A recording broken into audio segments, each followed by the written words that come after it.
आज हम स्टार्ट करते हैं page number 66 transaction related to accrued and unaccrued income. देखिए अब दो वर्ड आते हैं एक्रूड और अनएक्रूड इनकम। इनकम का मतलब होता है हमें मिलनी चाहिए। जैसे एक्रूड वर्ड दिया, एक्रूड मतलब होता है कि हमने सपोज करिए कि हमें सैलरी मिलनी थी और हमने वहाँ पे काम भी कर लिया है और हमें 1-2 महीने की सैलरी मिली नहीं है, तो वो क्या होगी, हमारी एक तरीके से एसेट्स होगी, मतलब कभी ना कभी तो मिलेगी। तो हम एसेट साइड में उसे शो करते हैं और वो हमारी क्या होगी, एक तरीके से कैपिटल को भी इंक्रीज करेगी क्योंकि वो हमारी इनकम होगी। तो ये इसका ट्रांजैक्शन का इफेक्ट कहाँ होता है, एक हमारे एसेट्स में होता है, एक हमारे कैपिटल में होता है। फिर दूसरा वर्ड दिया हुआ है एन एक्रूड इनकम, मतलब हमने काम नहीं किया है लेकिन उसके पहले ही हमें उस चीज़ का पैसा मिल गया है। तो वो देखिए पैसा मिल गया है तो हमारी कैश इंक्रीज होगी और हमें पहले एडवांस में मिल गया है तो वो हमारे ऊपर एक तरीके से क्या है, बर्डन है, डेप्थ है, तो वो उससे हमारी क्या होगी, लायबिलिटीज भी इंक्रीज हो रही है। तो अनअर्न का इफेक्ट कहाँ कहाँ होता है, एक होता है आपके एसेट्स में, कैश इंक्रीज होती है, उसके साथ साथ आपकी लायबिलिटीज भी इंक्रीज होती है।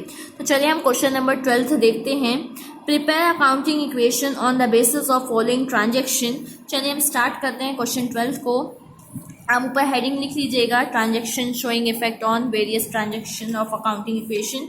अब मैं आपको सीधे इसका क्वेश्चन का सॉल्यूशन बताती हूँ। पहला आपको स्टेटमेंट दिया हुआ है कमेंस बिजनेस विथ कैश, तो हम लिखेंगे स्टार्टेड बिजनेस विथ कैश। तो यहाँ देखिए आपका इफेक्ट कहाँ पे आएगा, कैश एसेट साइड में कैश आपकी इंक्रीज हो रही है, कितने से, 80,000 से। और ये देखिए कौन ला रहा है पैसा, मालिक लाता है, तो कैपिटल साइड में लिखेंगे 80,000 रुपीज़, पहला ट्रांजेक्शन। सेकंड वाला बोल रहा है पेड सैलरी दे रहे हैं, तो सैलरी हमारा क्या होता है, खर्चा होता है और हम कैश में देते हैं। कितनी सैलरी दे रहे हैं, 4,000 रुपीज़, तो हमारी कैश कम होगी और हमारी कैपिटल कम होगी क्योंकि हमारा एक्सपेंस है, खर्चा है। फिर लिखेंगे न्यू इक्वेशन 80 माइनस 4,000 76, ये हमारी नई इक्वेशन होगी और हमारी कैपिटल भी होगी 76,000। हमारी लाइबिलिटीज़ अभी तक कुछ नहीं है तो हम डैश कर देंगे। फिर देखिए आपको बोल रहा है थर्ड पॉइंट में ध्यान दीजिएगा, एक्रूड इंटरेस्ट।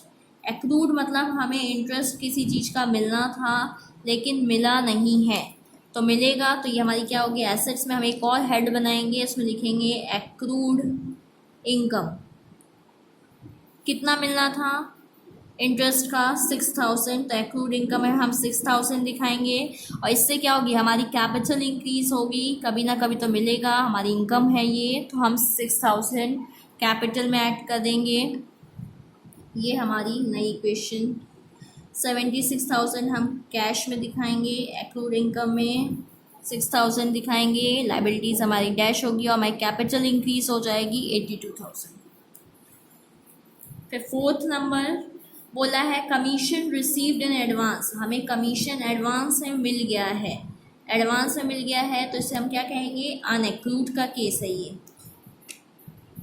मिल गई है तो किस रूप में मिलती है, कैश के रूप में कमीशन मिलेगी, तो हमारी कैश इंक्रीज हो रही है, उसके साथ साथ हमारे ऊपर क्या हो रहा है, बर्डन इंक्रीज हो गया, लाइबिलिटीज़ हो गए, हमने काम नहीं किया है, उसका पैसा मिल गया, तो हम लाइबिलिटीज़ में लिखेंगे अनएक्रूड इनकम और शो करेंगे कितना, रुपीज़ 8,000, ये हमारी लाइबिलिटीज़ में आएगा। कैपिटल हमारी एज इट इज रहेगी। लास्ट में न्यू इक्वेशन लिखिएगा, आपकी कैश हो जाएगी 84,000 रुपीज़, आपकी एक्रूड इनकम है 6,000 रुपीज़, आपकी अनअर्न्ड इनकम हो जाएगी 8,000 और आपकी कैपिटल होगी 82। तो 84 + 6 90,000 और 82 + 8 90,000, तो ये दोनों साइड बैलेंस है। इस तरीके से आपका ये क्वेश्चन खत्म होता है। अब हम क्वेश्चन नंबर 15 में आते हैं। ये बहुत इंपॉर्टेंट क्वेश्चन है और थोड़ा सा कॉम्प्लिकेटेड क्वेश्चन है, तो बहुत ध्यान से देखिएगा। Show the accounting equation on the basis of the following transaction and also the balance sheet. इसकी हमें अकाउंटिंग इक्वेशन शो करनी है और बैलेंस शीट भी बनाना है। पहला दिया हुआ है started business with cash and goods, मतलब मालिक क्या है, कैश लेके आ रहा है और गुड्स लेके आ रहा है, तो इसकी हम एंट्री करते हैं। देखिए हमारे पास कैश आ रही है, तो कैश हमारी कहाँ लिखी जाती है, एसेट साइड में, और क्या आ रहा है, सामान, गुड्स आ रहा है, तो हमारी स्टॉक भी इंक्रीज होगी। कैश कितने की आ रही है, 60,000, तो हम कैश में लिखेंगे 60,000। स्टॉक कितने का आ रहा है? 30,000 का। कौन लेके आ रहा है? मालिक लेके आ रहा है। तो 60 + 30 कितना लिखा जाएगा कैपिटल में? 90,000। आया समझ में? कैश और स्टॉक को जब ऐड करके हम कैपिटल में शो करेंगे, क्योंकि ओनर लेके आ रहा है तो ओनर को हम कैपिटल कहते हैं। सेकेंड आपको बोला है परचेज गुड्स फॉर कैश 40,000। हम सामान खरीद रहे हैं कैश मतलब पैसा दे के, कितने का? 40,000 का। और उधार में कितने का खरीद रहे हैं? 25,000 रुपये का दिए ना, ऑन क्रेडिट। मतलब हमारे पास स्टॉक कितने का आ रहा है? 40 + 25 65 का, लेकिन उसमें से 40 हम पैसा दे रहे हैं और 25 हम उधार में। मतलब हमारी लाइबिलिटीज इंक्रीज होगी, हमारी क्रेडिटर्स इंक्रीज होंगे। तो इसकी हम एंट्री करेंगे। देखिए इसे हम कैसे लिखेंगे। 40 + 25 मतलब हमारा सामान कितने का आ रहा है? 65 का आ रहा है। ठीक है, हम टोटल करके यहाँ लिख देंगे स्टॉक हमारा 65 से इंक्रीज हो रहा है। पैसा कितने का दे रहे हैं? 40, तो मतलब हमारे पास कैश कितने का जा रहा है? 40,000 का। और 25 क्या है? हमारे उधार है, तो हमारे क्या बढ़ रहे हैं? क्रेडिटर्स इंक्रीज हो रहे हैं। लाइबिलिटी साइड में हम क्रेडिटर्स शो करेंगे कितने से? 25,000 से। तो हमारे 25 के क्रेडिटर्स बढ़ गए, कैपिटल कुछ नहीं। न्यू इक्वेशन लिखेंगे। देखिए 60 - 40 तो ये आपकी कैश हो जाएगा 20,000। स्टॉक आपका हो जाएगा 95,000 और आपकी क्रेडिटर्स हो जाएंगे 25,000 के, और आपकी कैपिटल एज इट इज़ 90,000 ना। देखिए दोनों साइड अभी इक्वल बराबर ही चल रहा है। थर्ड वाले को बहुत केयरफुली देखिएगा, थर्ड और फोर्थ नंबर को। देखिए इसमें बोल क्या रहा है, मैं आपको पहले एक्सप्लेन कर देती हूँ। इसमें बोल क्या रहा है कि गुड्स कॉस्टिंग 48,000, मतलब आपको कोई सामान कितने का पड़ रहा है? 48,000 का पड़ रहा है। फिर बोला जा रहा है sold at a profit of 33 1/3%। तो इसको हम जब चेंज करेंगे तो ये कितना आ जाएगा?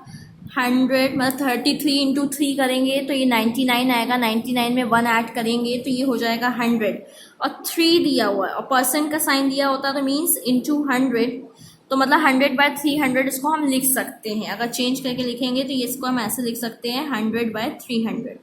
मतलब हम सामान को, हमको जो सामान 48,000 का पड़ा था उसे 100/300 के प्रॉफिट से हम बेच रहे हैं। तो हम जब प्रॉफिट कैलकुलेट करेंगे तो ये आपका आएगा 16,000। कॉस्ट सीपी आपको कितनी पड़ी थी? 48,000 कॉस्ट प्राइस। उसमें हम प्रॉफिट ऐड करेंगे, प्रॉफिट ऐड करेंगे तो कितना आएगा? 16,000। तो हमें सेलिंग प्राइस कितने की पड़ेगी? 64,000 हमें सेलिंग प्राइस पड़ेगी। देखिए हमें दिया हुआ है कि हमको कोई सामान खरीद रहे हैं या बना रहे हैं तो 48 का पड़ रहा है, उससे हम 33 1/3% से बेच रहे हैं, सेल कर रहे हैं। तो हमने प्रॉफिट निकाल लिया कि हमको प्रॉफिट 16,000 हो रहा है। जब कॉस्ट में प्रॉफिट ऐड करेंगे तो सेलिंग आ जाएगा। सेलिंग कितना आ रहा है? 64,000 आ रहा है। अब इसमें एक और क्राइटेरिया दे दिया है, 3/4 of the payment received in cash. मतलब 64,000 का 3/4 निकालेंगे तो ये आएगा 48,000। ये हमें किस में मिल रहा है? कैश में मिल रहा है। मतलब 16,000 रुपये अभी हमें कैसा होगा? ये हमारे ये क्या बन जाएंगे? डेटर्स बन जाएंगे। मतलब इतना पैसा भी हमको मिलना बाकी है और इस पर्सन से हमको पैसा लेना है। तो चलिए अब हम इसको रिकॉर्ड करते हैं। देखिए हमारे पास से स्टॉक कितने का जा रहा है? 48,000 का स्टॉक जा रहा है, क्योंकि दिया ना गुड्स कॉस्टिंग 48,000, तो हमारे पास से तो सामान 48 का ही जा रहा है। फिर आपको दिया हुआ था कि हम उसको प्रॉफिट में बेच रहे हैं, तो प्रॉफिट को हम कहाँ शो करते हैं? हम कैपिटल में इंक्रीज करेंगे। कितना प्रॉफिट हो रहा है हमें? 16,000 का। तो हमने 16,000 प्रॉफिट यहाँ पे लिख दिया और स्टॉक हमारे पास से 48,000 जा रहा है। फिर हमें टोटल प्राइस कितना मिलने वाला था? 64,000, जिसमें से 3/4 किससे कैसा मिल रहा है? कैश में मिल रहा है। तो हमारी कैश क्या होगी? इंक्रीज होगी। कितने से? 48,000 से। जब हम 64,000 का 3/4 निकालेंगे तो 48,000, मतलब इतना पैसा हमें कैश में मिल रहा है। और कितना पैसा नहीं मिल रहा है? 16,000 और मिलने थे, वो नहीं मिल रहे हैं। तो उसके क्या बन जाएंगे? हमारे डेटर्स बन जाएंगे कितने के? 16,000 के। अब देखिए इसको अब हम वो करेंगे न्यू इक्वेशन। तो ये आपका हो जाएगा 20,000 + 48,000 68,000 देखिए जब आप ऐड करेंगे तो आपका ये आ जाएगा 95,000 में से 48 जाएगा तो 47, और डेटर 16,000 के उतार दिए जाएंगे। लाइबिलिटीज हमारी 25,000 की थी, और हमारे यहाँ पे कैपिटल हो जाएगी 1,06,000 की। चलिए अब हम आगे देखते हैं फोर्थ नंबर। देखिए फोर्थ नंबर में क्या कह रहा है, goods costing 20,000 sold at a loss of 5% out of which 12,000 received in cash. इसको भी बहुत ध्यान से देखिएगा। हमारे को सामान कितने का पड़ रहा है 20,000, मतलब कॉस्ट प्राइस क्या है हमारी 20,000। बोला जा रहा है कि इसे हम लॉस में बेच रहे हैं, कितना परसेंट लॉस में 5%। जब हम इसका 5% निकालेंगे तो हमारा लॉस आ जाएगा 1,000, इतने का हमें लॉस हो रहा है। तो सीपी में जब हम लॉस को माइनस करेंगे तो क्या आएगा, हमारा सेलिंग प्राइस आएगा। तो सीपी कितनी थी, कॉस्ट प्राइस 20,000, लॉस माइनस करेंगे 1,000 का तो क्या हो रहा है, हमें सेलिंग प्राइस 19,000 आ रहा है। इसमें भी आपको दिया होगा कि जिसमें से 12,000 आपको कैश मिल रही है और 7,000 के क्या हो जाएंगे, हमारे डेटर्स क्रिएट हो जाएंगे, मतलब इतना पैसा हमको लेना भी बाकी है। ये देखिए 20,000 का सामान था, 5% हम उसको लॉस में बेच रहे हैं, तो 5% इसका कैलकुलेट किए तो आया 5%, सॉरी 1,000 आया है। तो जब कॉस्ट में से लॉस माइनस करेंगे तो सेलिंग आ जाएगा 19,000। हमें लेना था सामने वाले से, लेकिन उसने अभी तक कितना दिया है 12,000 कैश में दिया है, और ये हमारे डेटर्स क्रिएट हो जाएंगे 7,000 के। अब इसे हम रिकॉर्ड कर देते हैं। देखिए हमारे पास स्टॉक कितने का जा रहा है 20 का, कैश कितनी मिल रही है 12,000, डेटर्स कितने के क्रिएट हो रहे हैं 7,000 के, लॉस कितने का होता है, लॉस कहाँ शो करेंगे कैपिटल में, तो लॉस यहाँ हो गया। फिर लिखेंगे न्यू इक्वेशन,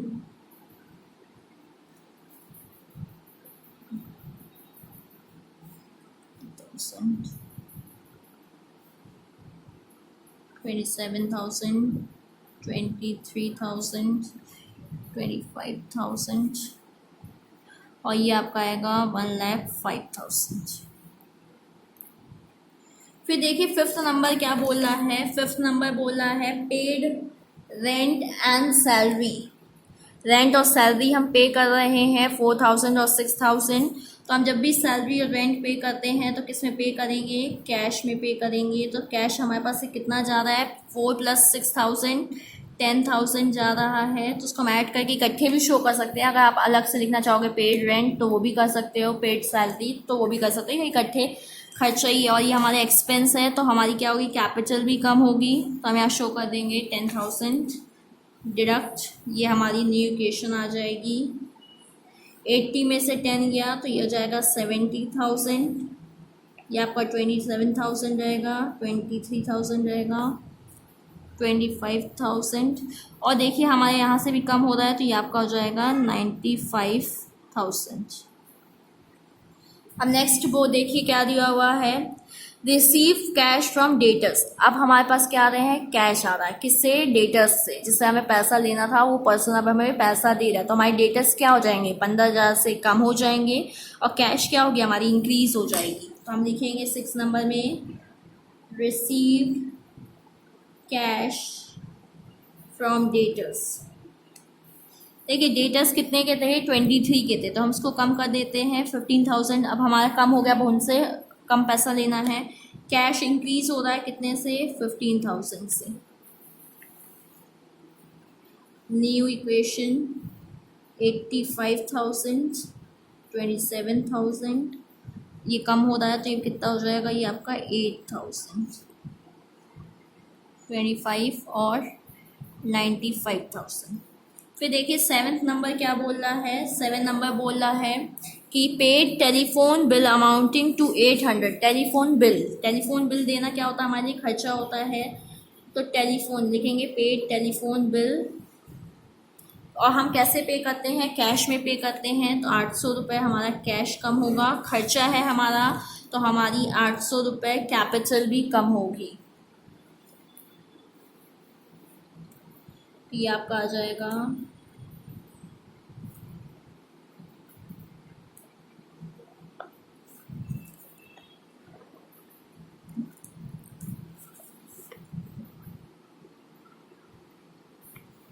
ये आपकी नई इक्वेशन आ गई है। फिर देखिए लास्ट वाला क्या बोल रहा है, रिसीव्ड कमीशन, कमीशन मिल रही है, कमीशन मिलती है तो किस तौर पे मिलती है, कैश में मिलती है। तो लिखेंगे 8 नंबर, रिसीव्ड कमीशन। इससे क्या होगा, हमारा कैश इंक्रीज होगा बाय 1000 और हमारी कैपिटल भी इंक्रीज होगी क्योंकि ये हमारी इनकम होती है। तो अब देखिए हमारा कैश कितना हो जाएगा, 85200। हमारा स्टॉक हो जाएगा 27,000 का, डेटर्स हमारे 8,000 के ही रहेंगे, हमारी लाइबिलिटीज़ 25,000 की ही रहेगी और हमारे कैपिटल हो जाएंगे 95200। इसकी बैलेंस शीट आपकी होमवर्क रहेगी और इस तरीके से ये आपका चैप्टर एंड होता है। आई होप आपको समझ में आया होगा। देखिए इस क्वेश्चन को हम ऐसे करेंगे।